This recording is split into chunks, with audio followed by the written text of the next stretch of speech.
This is CBN NewsWatch. And thank you so much for joining us. I'm Ephraim Graham. The Senate Judiciary Committee is reviewing a third allegation against Supreme Court nominee Brett Kavanaugh. Attorney Michael Avenatti is representing the woman and tweeted his client witnessed Kavanaugh consistently engage in excessive drinking and inappropriate contact of a sexual nature with women in the early 1980s. Meanwhile, the committee is moving ahead with its plans to hear from Kavanaugh and his first accuser, Christine Blasey Ford, Thursday, and plans for a vote as early as Friday. To me, these are clearly attempts, and frankly, attempts by the Democrats that I think they ought to, in many cases, be ashamed of, to try at the 11th hour to destroy the reputation of an individual based upon some, I would argue, pretty flimsy evidence. I'm hopeful that that after this experience, people could see the benefit of returning to more civil, dignified way of considering the nominations. If we want to continue to recruit good people to hold these very important positions, it's important that we not expose their families to death threats. Democratic Minority Leader Chuck Schumer blasted Republicans for labeling the accusations as a smear campaign and again called for an FBI intervention. If you want the truth, you ask for an FBI background investigation. If you're afraid of the truth, you avoid an FBI background investigation. President Donald Trump is standing by his nominee, saying the attorney representing the woman is making, quote, false accusations. Senator Lindsey Graham of South Carolina also issued a statement saying, I would remind everyone that dozens of women who knew Judge Kavanaugh during that time period in question completely vouch for his good character. Brad Jacobs with Regent University's School of Law joins us now to talk more about where things stand with the hearing and the upcoming vote. So your thoughts first on these latest developments. Well, there's more accusations. We have to always take seriously women who say they've been harmed. The problem is each one of these, as they follow, seems to be less credible than the ones before. There's no corroboration. If anyone had proof that any of these things happened, or even that they were likely to happen, it would be different. But right now, there seems to be a lot of smoke, not much fire. Republican Senator Jeff Flake spoke on the Senate floor earlier, saying that the tone of the events around the hearing and the toxic political culture has been encouraged by both parties. Do you think this will change our political cultures? Our political culture is so toxic right now, it would need huge change for it to become less so. What's going to happen is this stuff will continue. If Mr. Kavanaugh is actually denied the Supreme Court seat on the basis of unsubstantiated allegations, this is going to get worse. And anyone who's brought forward by a Democrat or Republican president is going to have a tough time getting confirmed. We've heard the talk of death threats on both sides. Senator Flake says that even he has been threatened. What can be done about this? I don't know. I wish I had an answer. I wish somebody did. We need a lot of God's grace. We need a change in how people think about politics and government and the good of the people in this country. Partisanship has just gone insane, and I don't see a solution looming. Any thoughts on what should happen now going forward? Well, it seems to me the committee is doing the right thing. They've taken the first and apparently most credible accuser, and they're giving her a hearing. They're not going to have a bunch of old white men questioning her. They're bringing in a woman to conduct the hearing and get evidence from her and from Judge Kavanaugh, and they're going to try to see if there's any substantiation, if her story holds up, if there's any evidence. I don't know what they can do other than give these things an airing and then take a vote. As these things unfold, have you seen anything like this before? Well, sure. I mean, this is very reminiscent of Clarence Thomas, who was nominated for the court and was a great concern because he had talked about things like natural law and believing in truth, and they almost stopped him on those grounds. And then we had Anita Hill at the last minute come forth with allegations, not too different from these. And of course, Clarence Thomas was confirmed to the Supreme Court.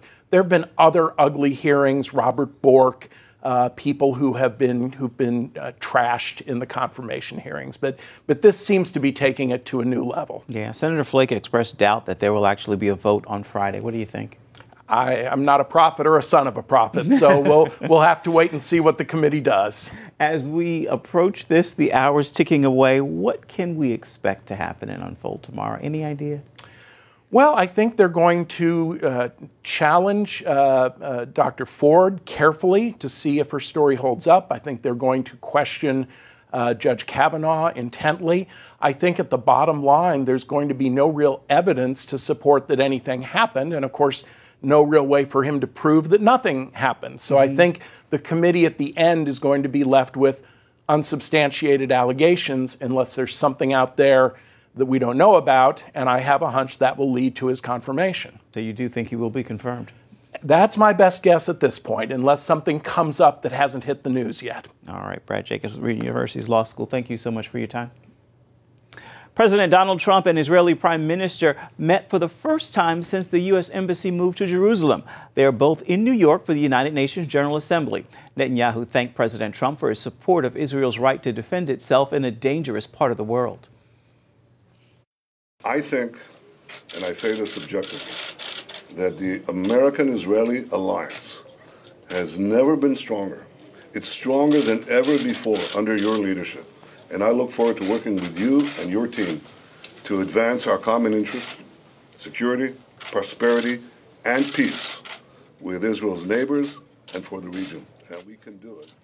Netanyahu also says he appreciated President Trump's strong words and actions when it comes to Iran, something President Trump elaborated on while chairing and speaking before the UN Security Council. After that, the United States will pursue additional sanctions, tougher than ever before, to counter the entire range of Iran's malign conduct. Any individual or entity who fails to comply with these sanctions will face severe consequences. I ask all members of the Security Council to work with the United States to ensure the Iranian regime changes its behavior and never acquires a nuclear bomb. President Trump says all the Iran nuclear deal did was give Iran much-needed cash for the nation to continue promoting terrorism. Russia reports successful test of another new weapon as Vladimir Putin continues to build up his military. It released video of its new long-range missile, which can travel up to 155 miles. The video shows the missiles hitting 8 strikes on target ships.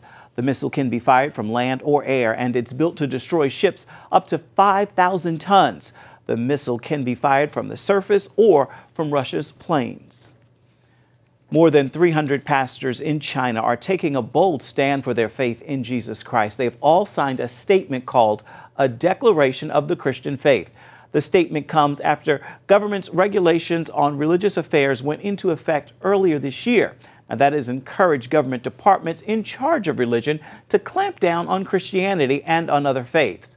The statement of faith makes several points, and it says, "We also will not accept any ban or fine imposed on our churches due to our faith. For the sake of the gospel, we are prepared to bear all losses, even the loss of our freedom and our lives." Personal stories of the aftermath of Hurricane Florence continue to unfold, like the story of Keith Smith. Keith is disabled. He lives on his own and was completely overwhelmed when floodwaters ravaged his home. So he did the only thing he knew to do. He called Operation Blessing for help. This whole room was filled with memories and things that just pile up in life that you don't know how you wind up with them, but there's so many things there that you just don't know what you've got. Just last Friday, Keith Smith could only describe his situation as overwhelming after Hurricane Florence left his New Bern, North Carolina home under 3 feet of water.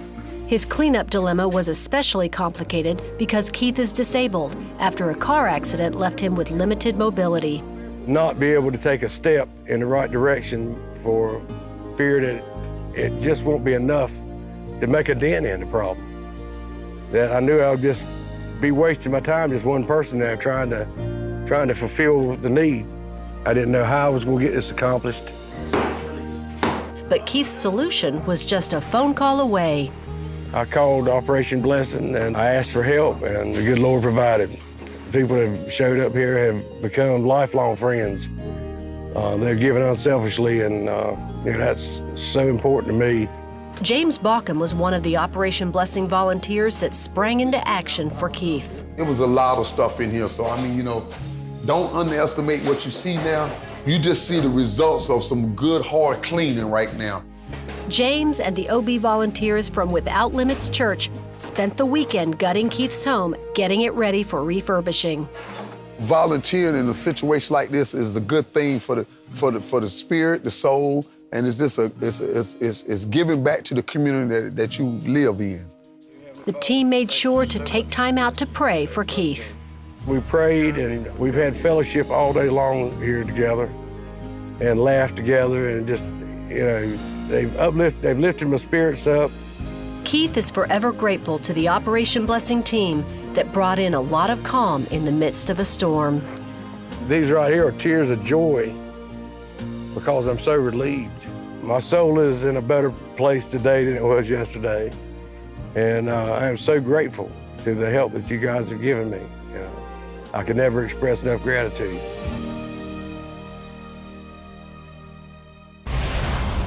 Coming up, the unbelievable plight of widows in China and one organization on a biblical mission to help them. China's one-child policy is making its 38th anniversary with it this week. Among other moral issues surrounding it is the plight of widows and baby girls in China.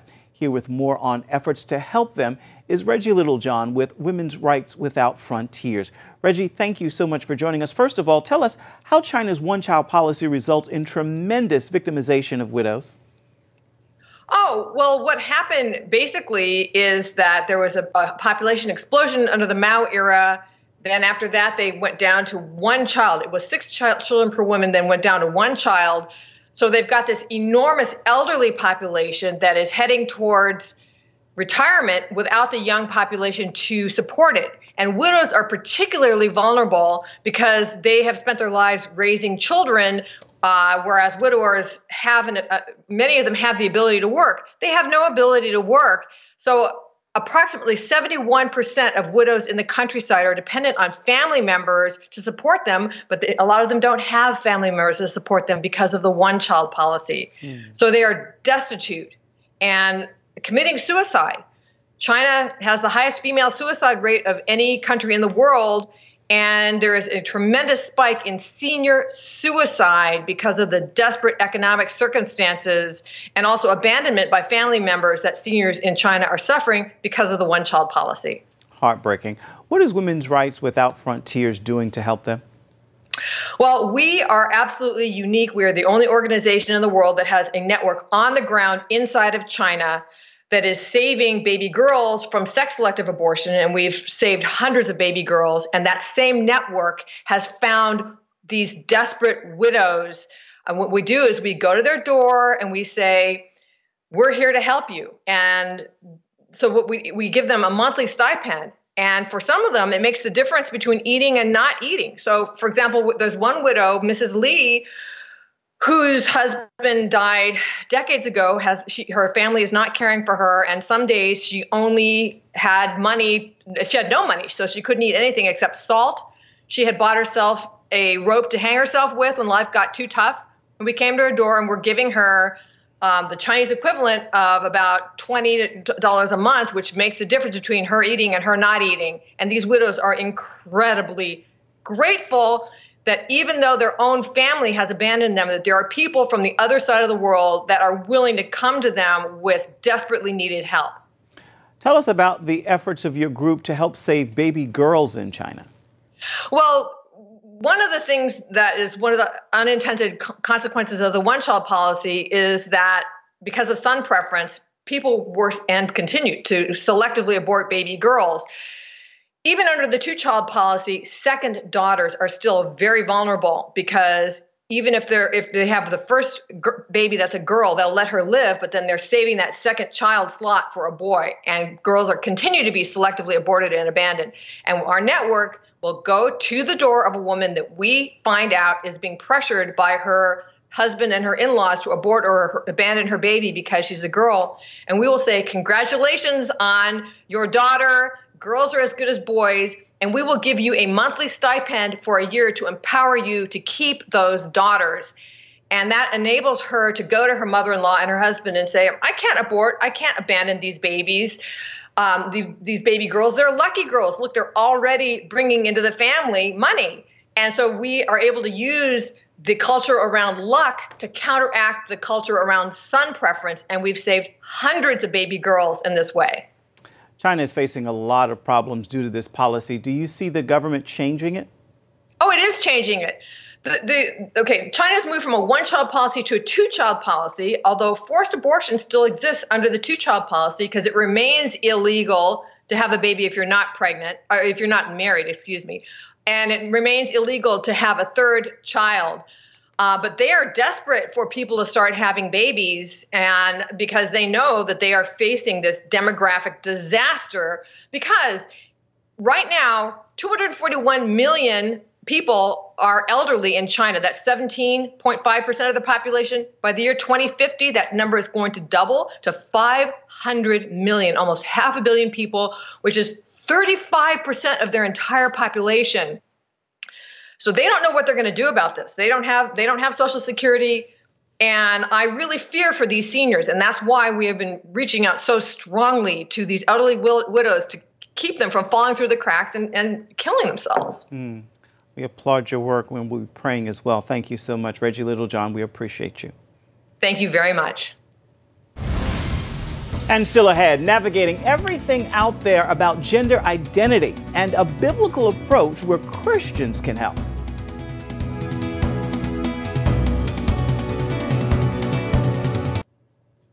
Transgender, gender identity, gender dysphoria, those are words we are hearing more these days as the LGBTQ community pushes to promote its lifestyles.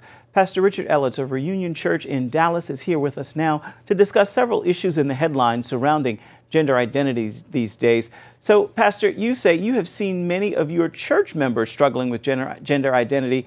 Is it a larger problem than most Christians may understand today? Yeah, thanks for having me today. I think it's way more detailed and specific than most people are willing to get into. And I think you could throw the Romans 1 verse at anybody and say, Romans chapter 1, that they just kind of going down the drain and homosexuality. But this is way bigger than just that. You have intersex people who, and I've dealt with this personally, a child is born with, are they male, female? You can't really tell by the body parts, and the parents literally have this horrendous decision of saying, okay, which way do we go? And they pick male or female. And I've gone through this entire process with a person who was designated female at birth, but turned out that was not the right choice pretty quick, and had to have, to not get too specific here, but had to have male organ literally built. And these are Christian people. Ended up marrying, having, adopting children. So I would say, we rush to judgment sometimes. Clearly, the Bible speaks clearly about homosexuality, but even the people that come to me from that lifestyle, I try to speak the truth and love to them and find out where they are and go from there. New York City has a bill out there now that would allow people who don't identify as male or female to check an X on their birth certificate. Is this legitimizing what really is a mental disorder? Well, the scripture says that God is not the author of confusion, and there's a lot of confusion in the world. And when you take all the boundaries off what kids are seeing on the internet, and then they go try to, do these things or think that's normal, and no one's telling them there's any absolutes, there's no right or wrong. I kissed a girl and I liked it, so some girl does that. Well, certainly going to feel something, but does that mean that's who you are? Then you end up, well, I'm not a male, I'm not a female. What I am, I'm going to put an X. I think it's a fraction of the population. If someone genuinely is in a situation where if you looked at them biologically, their sex and gender being two separate things for some people, they don't know what to check off. And so you say, well, that's crazy. It's only crazy until it's not your issue. And I think as we engage the world with the gospel that Jesus died on the cross, buried, raised from the dead, we have to see where they are and move to that, and then let the Holy Spirit, once he's inside them, change their heart, change their mind, change their life. In the United Kingdom, the government there is investigating why there's been a more than 4,000% increase in children seeking to transition to the opposite sex. What's at issue here for children to make this type of decision? Are they even mature enough to understand all the consequences of the action? Yeah, I would say no. Children are developing, their minds are still developing, they're feeling things, they're angry, they're happy, they're experimenting. And to make such a life-changing, physically changing your body, literally to say I was born female, I'm going to be a male now, or male going to be a female. And I have personally, engaged with these people who have made these decisions. It's very intense, and it is not for a child to be making these decisions. Pastor, bottom line for us, what does God say about gender identity, and how can we as his people promote that message? Well, go back to Genesis, and it says he created them male and female, but even Jesus referenced eunuchs, someone, you can be born that way, make a choice to be that way, or, it's in the scripture that people can be born a certain way because it's a fallen world. But my deal is, if someone comes to me and says, for instance, I'm gay, I'm homosexual, I say, they say I was born that way. I say, okay, I'll yield on that. You were born that way. What I'd like to talk to them about is a second birth, where Jesus takes residence in that human being from the inside out, begins to transform them and give them the power, if it's a dysfunction of some kind, to deal with that, if it's a sin, to overcome that. But I think we're way too quick to throw people, under the bus, instead of speak the truth in love and try to help them get from point A to point B, or point A to point J, which would be Jesus, and see their life change from the inside out. All right, Pastor Richard Ellis, thank you so much for your time. You bet. Stay with us. We'll be right back.